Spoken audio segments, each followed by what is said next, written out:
നമസ്കാരം. ഇന്ന് നമ്മളോടൊപ്പം നിലമ്പൂർ ഉപതെരഞ്ഞെടുപ്പ് വിശേഷങ്ങൾ പങ്കുവയ്ക്കാൻ എത്തിയിരിക്കുന്നത് കോൺഗ്രസിൻ്റെ തിരുവനന്തപുരം ജില്ലാ ജനറൽ സെക്രട്ടറി ശ്രീ വിനോദ് സെന്നാണ്. വിനോദ് സെൻ, നമസ്കാരം, അങ്ങേക്ക് സ്വാഗതം. നമസ്തേ. എന്താണ് സാർ, നിലമ്പൂർ എന്തു പറയുന്നു? കോൺഗ്രസിൻ്റെ വിജയപ്രതീക്ഷ എത്രത്തോളമുണ്ട്? ഞങ്ങൾ ശുഭാപ്തി വിശ്വാസത്തിലാണ്. 2 അസംബ്ലി തിരഞ്ഞെടുപ്പുകളിൽ പരാജയം രുചിക്കേണ്ടി വന്നിട്ടുണ്ടെങ്കിലും നിലമ്പൂർ സ്വാഭാവികമായിട്ടും കോൺഗ്രസിൻ്റെ ഒരു വളരെ ശക്തമായ പിൻബലമുള്ള ഒരു മണ്ണാണ്. 2 തിരഞ്ഞെടുപ്പിലും നമ്മളെ തോൽപ്പിച്ച MLA ആയ സ്ഥാനാർത്ഥി, പിന്നെ ഞങ്ങൾ തോൽപ്പിച്ചതിൻ്റെ പ്രധാന ഘടകം അദ്ദേഹം ഇന്ന് ഇടതുപക്ഷത്തോടൊപ്പമില്ല, അദ്ദേഹവും സ്വതന്ത്രനായി നിൽക്കുകയാണ്.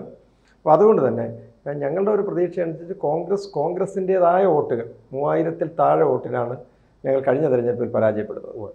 അപ്പോൾ കോൺഗ്രസിൻ്റേതായ വോട്ടുകൾ നിലനിർത്താൻ കഴിഞ്ഞാൽ 50,000-നും 60,000-നും ഇടയിൽ ഭൂരിപക്ഷം പ്രിയങ്കാ ഗാന്ധിക്ക് ഉണ്ടായിരുന്നു. അപ്പോൾ പ്രിയങ്കാ ഗാന്ധി കിട്ടിയ അതേ ഭൂരിപക്ഷം നമുക്ക് നിലനിർത്താൻ കഴിയുമെന്നുള്ള അത് വിശ്വസിക്കുന്നില്ല. പക്ഷെ അത്രയ്ക്ക് ജനാധിപത്യ ചേരിക്ക് വേരോട്ടമുണ്ട്. അപ്പോൾ അതുകൊണ്ട് തന്നെ അതിൻ്റെ പകുതിയെങ്കിലും കിട്ടുന്ന തരത്തിലുള്ള പ്രവർത്തനമാണ് UDF ഒറ്റക്കെട്ടായി നിന്ന് അവിടെ നടത്തിക്കൊണ്ടിരിക്കുന്നത്.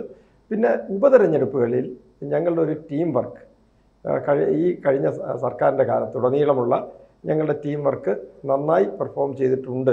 ഈവൻ ഞങ്ങൾ പരാജയപ്പെട്ട ചേലക്കരയിൽ പോലും അവരുടെ ഭൂരിപക്ഷത്തെ, ക്രമാതീതമായിരുന്ന ഭൂരിപക്ഷത്തെ വളരെയധികം താഴ്ത്തി 10,000-ലേക്ക് കൊണ്ടുവരാൻ, 40,000-ൽ നിന്ന് 10,000-ലേക്ക് കൊണ്ടുവരാൻ കഴിയും. അതുകൊണ്ട് തന്നെ ഉപതെരഞ്ഞെടുപ്പിൽ ഞങ്ങളുടെ ഒരു സംഘടനാ പ്രവർത്തന രീതിയെക്കുറിച്ച് ഞങ്ങൾക്ക് തന്നെ ഒരു ആത്മവിശ്വാസമുണ്ട്. അതേ രീതി തന്നെയാണ് നമ്മളിവിടെയും അനുവർത്തിക്കുന്നത്. മുഴുവൻ നേതാക്കളും ഒരേ ശബ്ദത്തിൽ സംസാരിക്കുന്ന, എല്ലാ വിഷയങ്ങളെയും അഡ്രസ്സ് ചെയ്ത് രാഷ്ട്രീയ വിഷയങ്ങളിലേക്ക്, ഈ വ്യക്തിയാധിഷ്ഠിത പുലഭ്യം പറച്ചിലിൽ നിന്ന് മാറ്റി രാഷ്ട്രീയ വിഷയങ്ങളിലേക്ക്, ജനങ്ങളെ നേരിടുന്ന വിഷയങ്ങളിലേക്ക്, രാഷ്ട്രീയത്തിലും ജനങ്ങളുടെ ഭൂരിപക്ഷം വരുന്ന സാധാരണക്കാരായ ജനങ്ങളുടെ ജീവിതത്തെ തീരാദുരിതത്തിലാക്കുന്ന സർക്കാർ തീരുമാനങ്ങളുമായി ബന്ധപ്പെട്ട ചർച്ചയിലേക്ക് നിലമ്പൂരിനെ കൊണ്ടുവരാൻ ഞങ്ങൾക്ക് കഴിഞ്ഞിട്ടുണ്ട്. പക്ഷേ ഒരു ചോദ്യം, ഈ അവിടുത്തെ നിലവിലെ MLA രാജിവെച്ചു, അതുകൊണ്ടാണല്ലോ ഉപതെരഞ്ഞെടുപ്പ് വേണ്ടി വന്നത്. ആ രാജിവെച്ച PV അൻവർ ഉയർത്തിയ ചില ചോദ്യങ്ങളുണ്ട്, അദ്ദേഹം ഉന്നയിച്ച ചില പ്രശ്നങ്ങളുണ്ട്. അത് ഈ നിലമ്പൂർ ഉപതെരഞ്ഞെടുപ്പിൽ ഒട്ടും തന്നെ ചർച്ചയാകുന്നില്ല എന്ന് പറഞ്ഞാൽ അത് തെറ്റായി പോകുമോ? നോക്കൂ, നിലമ്പൂർ ഉപതെരഞ്ഞെടുപ്പിലെ അദ്ദേഹം ഉയർത്തിയ ചോദ്യങ്ങളെന്ന് പറയുന്നത് മുഖ്യമന്ത്രി എന്ന് പറയുന്ന ഒരു വ്യക്തിക്ക്, ആ ഒരൊറ്റയാളിനെതിരെയാണ്. പക്ഷേ ഇത് LDF ഈ സർക്കാർ മൊത്തം പ്രതിയാക്കപ്പെടുന്ന സാഹചര്യങ്ങളാണ് നിലവിലുള്ളത്. ഇതിൽ മുഖ്യമന്ത്രി മാത്രമായിട്ട്, മുഖ്യമന്ത്രി ഇതിൻ്റെ ഈ കൊള്ള സംഘത്തിൻ്റെ അല്ലെങ്കിൽ നമ്മുടെ സാധാരണക്കാരൻ്റെ ജീവിതത്തിലേക്ക് ദുരിതം വിതയ്ക്കുന്ന തീരുമാനങ്ങളുടെ നായകൻ മാത്രമാണ്. ഇപ്പോൾ തീരുമാനങ്ങളെന്ന് പറയുമ്പോൾ രസകരമായി, ഇപ്പോൾ നിലമ്പൂരിൽ ഈ തെരഞ്ഞെടുപ്പിൽ കഴിഞ്ഞ കുറേ കാലമായിട്ട് നമ്മൾ അഭിമുഖീകരിക്കുന്ന ഒരു വലിയ വിഷയമാണ് പെട്രോളിൻ്റെ ക്രമാതീതമായ നികുതി. കേരള സർക്കാർ 1 ലിറ്റർ പെട്രോളിന് നിങ്ങളിൽ നിന്ന് എടുക്കുന്നത്, എൻ്റെ നിന്ന് എടുക്കുന്നത് 28 രൂപയുടെ നികുതിയാണ്. കേന്ദ്ര സർക്കാർ എടുക്കുന്നത് 18 രൂപയുടെ നികുതിയാണ്. ഇത് കോൺഗ്രസ് ഭരിച്ചിരുന്നപ്പോൾ കേന്ദ്രവും കേരളവും ചേർന്നിട്ട് 9 രൂപ ചില്ലറ പൈസയാണ്. ഒരു 9 രൂപ 50 പൈസയും തൊട്ട് മുകളിലെത്തും. ഈ തീരുമാനങ്ങൾ എടുക്കുന്നത് ഇവരെല്ലാം ചേർന്നിട്ടാണ്. 21 മാസമായി കെട്ടിട നിർമ്മാണ തൊഴിലാളി പെൻഷൻ, കയർ തൊഴിലാളി പെൻഷൻ, കർഷക തൊഴിലാളി പെൻഷൻ, ലോട്ടറി തൊഴിലാളി പെൻഷൻ, മുഴുവൻ കേരള സർക്കാർ രൂപീകരിച്ച ക്ഷേമനിധികളാണിത്. ഇതിലെല്ലാം പൈസ നമ്മൾ അങ്ങോട്ട് അടയ്ക്കുന്നതാണ്. വെൽഫെയർ പെൻഷൻ പോലെ, അല്ലെങ്കിൽ വിധവാ വികലാംഗ വയോജന പെൻഷൻ പോലെ നമ്മൾ പണമടയ്ക്കാതെ സാമൂഹിക ഉത്തരവാദിത്വത്തിൻ്റെ പേരിൽ നരസിംഹറാവു തുടങ്ങിയ പദ്ധതിയുടെ ഭാഗമായി സംസ്ഥാന സർക്കാർ വർദ്ധിപ്പിച്ച പെൻഷൻ കൊടുക്കുന്നതല്ല. ഇത് ഓരോ വിഭാഗത്തിലുള്ള തൊഴിലാളിയും അങ്ങോട്ടടയ്ക്കുന്ന പണം സ്വരൂപിച്ച് പങ്കാളിത്ത പെൻഷൻ കൊടുക്കുന്നത് 21 മാസമായി കൊടുത്തിട്ട് അത് ഒരു വലിയ വിഷയമാണ്. അങ്ങ് പറഞ്ഞത് ശരിയാണ്. ഇപ്പോൾ തെരഞ്ഞെടുപ്പിൽ തീർച്ചയായിട്ടും ഇതെല്ലാം ചർച്ചയാവും. ഇതൊക്കെ സാമൂഹ്യ പ്രശ്നങ്ങളാണ്. അങ്ങ് പറഞ്ഞതുപോലെ സർക്കാരിനെതിരായ ഒരു ഭരണവിരുദ്ധ വികാരം സൃഷ്ടിച്ചുകൊണ്ടുള്ള പ്രശ്നങ്ങളൊക്കെയാണ്. പക്ഷേ നമ്മൾ രാഷ്ട്രീയം പറയുമ്പോൾ അൻവർ ഉയർത്തിയ ചോദ്യങ്ങൾക്ക് അപ്പോഴും പ്രസക്തിയുണ്ട്, അത് അവിടെ അവശേഷിക്കുന്നു. അത് നിലമ്പൂരിൽ ചർച്ച ചെയ്യപ്പെടുന്നില്ല എന്നും അതാണ് ഏറ്റവും വലിയ ചർച്ച. RSS മാർക്സിസ്റ്റ് ബന്ധമല്ലേ നിലമ്പൂർ ഇപ്പോൾ ചർച്ച ചെയ്യുന്നത്? ആ രാഷ്ട്രീയമാണ്. ഈ പൂരം കലക്കിയത് എന്തിന്?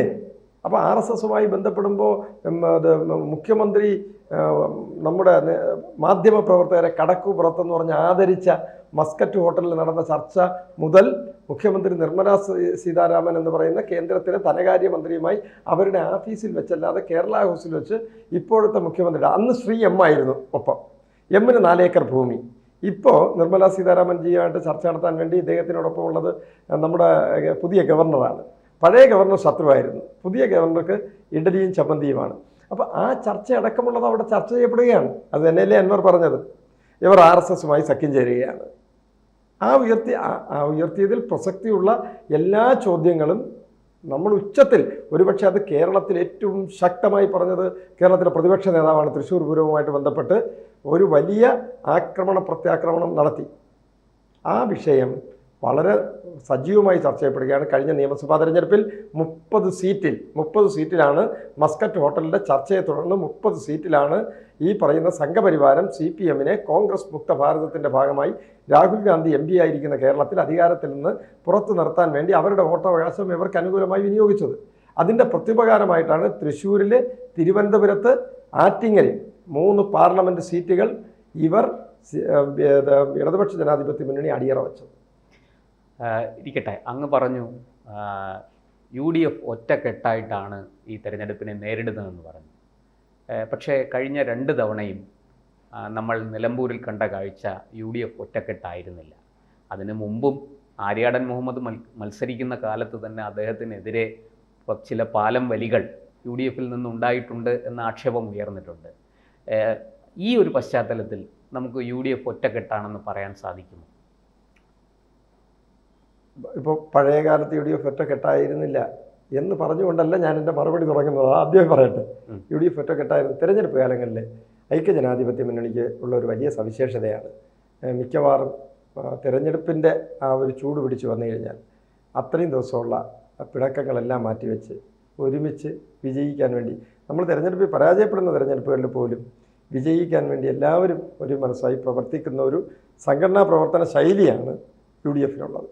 അപ്പോൾ അത് നേരത്തെ ഉള്ളതിനേക്കാൾ, നേരത്തെയാണെങ്കിൽ ഈ തെറ്റുകളൊക്കെ വിളിച്ചു പറയുന്ന കാര്യത്തിൽ ഐക്യജനാധിപത്യ മുന്നണിയെ സംബന്ധിച്ചിടത്തോളം ജനാധിപത്യം കൂടുതലാണ്. കമ്മിറ്റിയിലല്ല, പുറത്ത് തന്നെ നേതാക്കന്മാർ പറയും.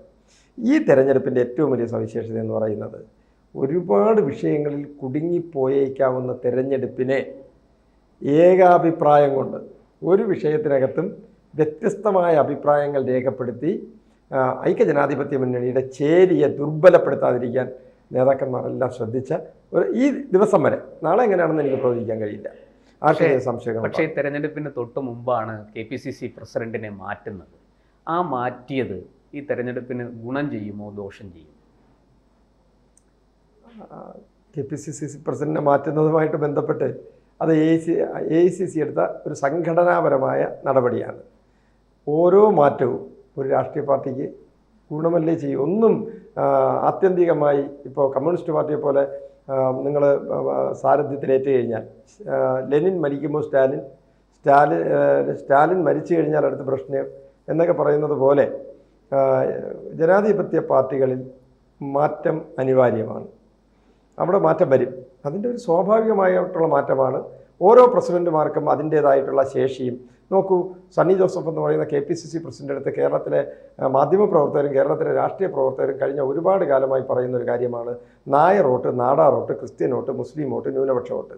ആ ചോദ്യം അദ്ദേഹത്തോട് ചോദിച്ചപ്പോൾ അദ്ദേഹം തന്ന മറുപടിയിൽ നിന്ന് തന്നെ ഞങ്ങളുടെ പ്രസിഡന്റ് ഈ സംഘടനയെ നയിക്കാൻ പ്രാപ്തനാണെന്ന് മാത്രമല്ല, ഒരു നെഹ്റുവിയൻ കോൺഗ്രസിൻ്റെ ദാർശനിക മുഖമുള്ള നല്ല ക്യാപ്റ്റനാണെന്നും കൂടെ അദ്ദേഹം തെളിയിച്ചില്ലേ. ഇവിടെ കോൺഗ്രസ് എന്ന് പറയുന്നത്, ഈ വോട്ടവകാശം എന്ന് പറയുന്നത് ജനാധിപത്യത്തിൽ അത് മനുഷ്യർക്കുള്ളതാണ്, അത് ജാതിക്കുള്ളതല്ല. അപ്പോൾ ആ മറുപടിയിൽ നിന്ന് തന്നെ സണ്ണി ജോസഫ് ആരാണെന്ന് വ്യക്തമാണ്. ഞങ്ങളുടെ പഴയ പ്രസിഡന്റ് മിടുമിടുക്കനായ പ്രസിഡന്റായിരുന്നു. അതോടൊപ്പം പുതിയ പ്രസിഡന്റ് കാര്യപ്രാപ്തിയുള്ള പ്രസിഡന്റാണെന്ന് ഇത്രയും ദിവസം കൊണ്ട് തെളിയിച്ചിട്ടുണ്ട്. ഇനി ഇതിനേക്കാളും നന്നായി മുന്നേറാനേ സാധ്യതയുള്ളൂ. ഒറ്റ ചോദ്യം കൂടി അവസാനമായി, എത്ര വോട്ടിൻ്റെ ഭൂരിപക്ഷം നിലമ്പൂരിൽ പ്രതീക്ഷിക്കുന്നു? പഴയ ഒരു മറുപടിയാണുള്ളത്. നമ്മളാരും രാഷ്ട്രീയ ജ്യോത്സ്യന്മാരല്ല. പക്ഷേ മികച്ച വിജയം, എണ്ണയിട്ട യന്ത്രം പോലെ സംഘടനാ സംവിധാനത്തെ ഐക്യജനാധിപത്യ മുന്നണി പ്രവർത്തിപ്പിച്ചു കൊണ്ടിരിക്കുകയാണ്. അപശബ്ദങ്ങളില്ലാതെ കൃത്യമായി രാഷ്ട്രീയം പറഞ്ഞുകൊണ്ട്. അവിടത്തുള്ള പ്രധാന വിഷയം തൃശ്ശൂർ പൂരവും ഈ പറയുന്ന നമ്മുടെ VP സിംഗിനെ അധികാരത്തിലേറ്റാൻ വേണ്ടി ഇടതുപക്ഷവും BJPയും ഒരുമിച്ചതിൻ്റെ ഫലമാണ് ഇന്ന് BJP അധികാരം. ഇതുപോലുള്ള നല്ല രാഷ്ട്രീയമാണ് അവിടെ ചർച്ച ചെയ്യപ്പെടുന്നത്. ഈ രാഷ്ട്രീയ ചർച്ചയിലൂടെ UDF മികച്ച വിജയം നമ്മൾ പാലക്കാട് കണ്ടതാണ്. പാലക്കാട് ആര് ജയിച്ചാലും 2000 എന്നായിരുന്നു പ്രവചനം. അതിനെയൊക്കെ കടത്തിവെട്ടി. നമ്മൾ തൃപ്പൂണിത്തറയിൽ കണ്ടതാണ്. തൃപ്പൂണിത്തറയിൽ നമ്മൾ പറഞ്ഞിരുന്നത് ആ ഞെരിങ്ങി എന്നുള്ള പറച്ചിൽ നിന്ന് ഉമാ തോമസിൻ്റെ ഭൂരിപക്ഷം നമ്മൾ കണ്ടു. തൃക്കാക്കരയിൽ നിന്ന് വന്ന് നമ്മൾ ഉമ്മൻചാണ്ടി സാറിൻ്റെ മണ്ഡലത്തിലെത്തിയപ്പോഴാണ് പുതുപ്പള്ളിയിലെത്തിയപ്പോൾ വലിയ മത്സരം എന്ന് പറഞ്ഞു. പക്ഷേ ചാണ്ടി ഉമ്മൻ എന്ന് പറയുന്ന ഞങ്ങളുടെ സ്ഥാനാർത്ഥി ജയിച്ചത് പുതുപ്പള്ളിയിലെ ഏറ്റവും മികച്ച ഭൂരിപക്ഷത്തിനാണ്. അത് തന്നെയാണ് ഞങ്ങൾ ഇവിടെയും പ്രതീക്ഷിക്കുന്നത്. അതിനുവേണ്ടി ആത്മാർത്ഥമായി ഐക്യജനാധിപത്യ മുന്നണി പണിയെടുക്കുന്നുണ്ട്. എന്തായാലും നിലമ്പൂർ ഉപതെരഞ്ഞെടുപ്പ് കേരളത്തിൻ്റെ ഭാവി നിർണ്ണയിക്കുന്നത് കൂടിയാണ് എന്ന് പറഞ്ഞാൽ തെറ്റില്ല. കാരണം ഈ തെരഞ്ഞെടുപ്പ് ഫലം വരാൻ പോകുന്ന തദ്ദേശ സ്ഥാപനങ്ങളിലേക്കും അതുപോലെ നിയമസഭയിലേക്കും നടക്കുന്ന തെരഞ്ഞെടുപ്പിനെ സ്വാധീനിക്കും എന്നുള്ളത് ഉറപ്പാണ്. എന്താണ് ആ കാര്യം കൂടി പറഞ്ഞ് അവസാനിപ്പിക്കാം? അല്ല, അങ്ങനെ ഒരു സ്വാധീനം ഉണ്ടാകുമോ? കാരണം 19 സീറ്റിൽ UDF ജയിച്ചതിൻ്റെ തൊട്ട് പിറകിൽ നിന്ന് വട്ടിയൂർക്കാവ് റാന്നിയാണെന്നാണ് എനിക്ക് തോന്നുന്നത്. പത്തനംതിട്ടയിൽ അടൂർ പ്രകാശ് സാറിൻ്റെ മണ്ഡലം രണ്ടിടത്തും തിരഞ്ഞെടുപ്പ് നടന്നപ്പോൾ ഈ ഗ്ലാമറിൽ നിന്ന് ഞങ്ങൾ തന്നെ പദമിടറിപ്പോയി. അപ്പോൾ ഒന്ന് മറ്റൊന്നിൻ്റെ തുടർച്ച ആണെന്ന് ഞാൻ വിശ്വസിക്കുന്നില്ല. എങ്കിലും അങ്ങ് പറഞ്ഞതുപോലെ ഒരു സ്പിരിറ്റ് നമ്മുടെ വോട്ടർമാരിലും അണികളിലും കൊണ്ടുവരുന്നതിന്, അവർക്ക് നിരാശ പകരാതിരിക്കുന്നതിന് നിലമ്പൂരിലെ വിജയം ഐക്യജനാധിപത്യ മുന്നണിക്ക് അനിവാര്യമാണ്. ഭാവി കേരളത്തിന് അനിവാര്യമാണ്. കാരണം നമുക്കിപ്പോൾ 7 ലക്ഷം കോടി രൂപയുടെ കടത്തിൽ നിൽക്കുകയാണ്. വീണ്ടും നമ്മൾ കടത്തിൽ മുങ്ങാതിരിക്കണമെങ്കിൽ ഐക്യജനാധിപത്യ മുന്നണി അധികാരത്തിൽ വരണം. അതുകൊണ്ട് നിലമ്പൂർ അങ്ങ് പറഞ്ഞതുപോലെ നിർണായകമാണ്. ഐക്യജനാധിപത്യ മുന്നണി വിജയിക്കണമെന്നാണ് ജനാധിപത്യ കേരളത്തിലെ CPMനെ സ്നേഹിക്കുന്നവർ പോലും ആഗ്രഹിക്കുന്നത്. ഇവിടെ ഒരു ചെക്ക് വയ്ക്കണം, അവരുടെ പാർട്ടി രക്ഷപ്പെടണം, അല്ലെങ്കിൽ ബംഗാളിലെ പല പാർട്ടി ഇല്ലാതാകും. തീർച്ചയായിട്ടും UDFന് എല്ലാ വിജയങ്ങളും ആശംസിക്കുന്നു. നന്ദി, നമസ്കാരം. നന്ദി. കൂടുതൽ വാർത്തകളും വിശേഷങ്ങളും നിങ്ങളിലേക്ക് എത്താൻ ABC മലയാളം സബ്സ്ക്രൈബ് ചെയ്യുക, ബെൽ ബട്ടണും അമർത്തുക.